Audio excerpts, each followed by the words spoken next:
you walk us through the process of transitioning from working as a GP in the UK to working in Australia and what that looked like? So it felt at the time like it was a very long process with lots of steps, lots of important things going on. So it probably took about a year, I think, in total from deciding and contacting Prospect. So I went with my husband, who was also a GP. So when we said, oh, we're going to do this, Prospect had been emailing me about locum stuff in the UK because I'd worked with them before, locuming when I fully qualified. So on the back of one of their emails, it said at the bottom something about them helping people get places in Australia. So I thought, actually, this is a good place to start. So I contacted Prospect and had a conversation with Matthew, and he basically had this sort of Oracle spreadsheet of timeline of what you need to do when, and he said he would prompt us for when we need to get bits done, and sounded very organised. So we're like, okay, we'll go with Prospect and see what happens. And things that we needed to do were obviously finding a place that we wanted to go to, getting your identification registered, joining various councils, so the Australian Medical Council, joining the Royal College of GPs in Australia, joining AFRA, getting prescribing numbers. And it was all a step-by-step process in that you couldn't do another step before you've done the initial step. And involved lots of sending off documents, getting notarized documents sent to Australia, chasing it up. So very important to get international calls on your phone because you'll be phoning Australia quite a lot.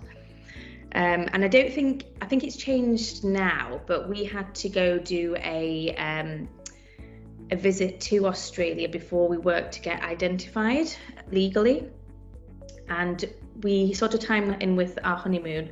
So I ended up going there on our honeymoon to chase one of the officers down so that we could go and get identified, and also do a advanced life support course, which we needed to get done. It was one of the other hoops, and it felt like it took forever, but it was about 12 months to work through everything and get it done. So I'd say you do have to be organised. You need to know when you need to get documents sent off, especially if you've got a start date. So we had a start date in Australia to completely start working, so we had to get everything done. I know some people have moved to Australia and got bits done while they were there, but we had jobs here to finish off and also a wedding to do before we could go. So we didn't have the luxury of that time. So you definitely need to be organised, and Prospect did help with that, with prompting. Perfect. And this won't be of any consolation to you because that was the process then, but for the benefit of the recording, the people listening to the recording, there has been quite a lot of change in the last six to 9 months in terms of the process for moving over. So the two key changes that have speeded it up have been they've relaxed the rules around the CPD evidence you can use. So it used to be 40 hours of CPD, 8 clinical case studies, and the CPD had to be across a range of different areas of CPD. They've now consolidated it so you can use all CPD hours rather than separate courses. And also they've removed the 8 clinical case studies, which I know was quite a big piece of work for GPs to do. And then the other game changer is they've removed the in-person AFRA visit, so they now do that remotely. So they don't need to trek someone all the way to Australia to do a bounce visit, do that and then come out the country for 6 weeks to then go back 6 weeks later. So yeah, under 5 minutes to do. Exactly. It's completely bizarre. In a world of technology, they're still getting people to go across the other side of the world to do that.